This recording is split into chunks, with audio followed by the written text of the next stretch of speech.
الحمدللہ رب العالمین والصلاة والسلام علی اشرف الانبیاء والمرسلین وعلی آلہ واصحابہ اجمعین اما بعد. عن ابی ہریرہ رضی اللہ تعالی عنہ قال قال رسول اللہ صلی اللہ علیہ وسلم سبعۃ یظلھم اللہ فی ظلہ یوم لا ظل الا ظلہ. 7 بندے ایسے ہیں جنہیں اللہ رب العالمین قیامت والے دن اپنے عرش کا سایہ عطا فرمائے گا جب وہاں پہ کوئی سایہ نہیں ہوگا. ایک بندے کا تذکرہ ہم نے کل کر دیا تھا کہ امام عادل حکمران. دوسرے بندے کا ذکر آج ہم کریں گے انشاءاللہ آج کے درس میں. تو نبی صلی اللہ علیہ وسلم نے فرمایا وَشَابٌ نَشَأَ فِي عِبَادَةِ اللَّهِ عَزَّ وَجَلَ، کہ جس کی جوانی اللہ کی عبادت میں پروان چڑھے، یہ ایسا خوش قسمت بندہ ہوگا جب کوئی سایہ نہیں ہوگا. اللہ رب العالمین اس بندے کو اپنے عرش کا سایہ عطا فرمائیں گے.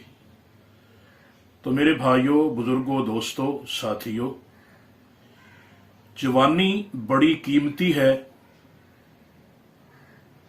جو عبادت اللہ رب العزت کو پسند ہے وہ جوانی کی عبادت ہے.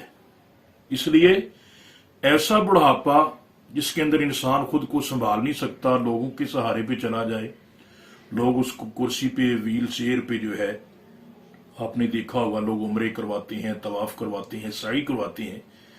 تو ایسی عبادت کا کوئی اتنا خاص فائدہ نہیں انسان کو ملتا جتنا فائدہ انسان کو جوانی میں ملتا ہے.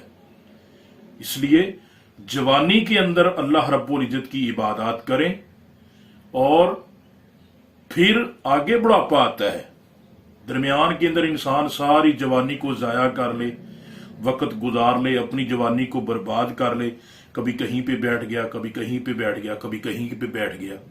تو انسان جوانی کو ایسے ضائع کر لے اور پھر بڑھاپے کے اندر جا کے انسان اللہ کی طرف راغب ہو جائے، تو یہ سوچ جو ہے وہ بڑی چھوٹی سوچ ہوتی ہے انسان کی. اس لیے اس جوانی کو جو ہے، بجائے اس کے کہ آج کل کے نوجوان جو زیادہ تر اپنی مشغولیات جو ہیں، مشغولیت وہ گیموں کے اندر رکھتے ہیں، جوے کے اندر رکھتے ہیں، شراب کے اندر، زنا کے اندر لوگ جو ہیں وہ اپنی زندگی گزار دیتے ہیں، اور جب بڑھاپا آتا ہے تو لوگ مسجدوں کی طرف چل پڑتے ہیں. تو ایسے نہ کیا کریں. اپنی زندگی جو ہے، یہ میری اور آپ کی زندگی بڑی قیمتی ہے، اس کو سنبھال کے رکھیں. اور اللہ کے نبی صلی اللہ علیہ وسلم نے فرمایا جب قیامت کے دن انسان اللہ کے سامنے پیش ہوگا تو اللہ رب العزت نے جو سوال کرنے ہیں وہاں پہ، ان میں سے ایک سوال یہ بھی ہوگا کہ اے میرے بندے، میں نے تجھے جوانی دی تھی، وہ کہاں پہ گزاری ہے. تو یہ جوانی کا اللہ رب العزت نے سوال کرنا ہے. ایک ایک سانس کا اللہ رب العزت نے حساب لینا ہے. اس لیے میرے بھائیوں، اپنے بیٹوں کی بھی تربیت کریں، اپنی بیٹیوں کی بھی تربیت کریں، اپنے گھروں کے اندر تربیت کریں. اس جوانی کی عبادت جو ہے اللہ رب العزت کو بڑی پسند ہے. اللہ فرماتے ہیں مجھے یاد کرو میں تمہیں یاد رکھوں گا. جب جوانی کے اندر انسان اللہ رب العزت کی عبادت کرے گا، یقیناً جب بڑھاپے کے اندر انسان جائے گا تو اللہ رب العزت جو ہے وہ بندے کی قدر کرے گا. اور بڑھاپے کے اندر اس کے اعمال رہ بھی گئے تو اللہ رب العزت کچھ گنجائش نکال دیں گے کہ یہ بندہ جوانی کے اندر میری عبادت کرتا رہا ہے. اگرچہ بڑھاپے کے اندر بھی اللہ کے رسول صلی اللہ علیہ وسلم نے بڑا ہی آسن انداز سے اپنی عبادات کو نبھایا ہے، اللہ رب العزت کے ساتھ تعلق کو نبھایا ہے.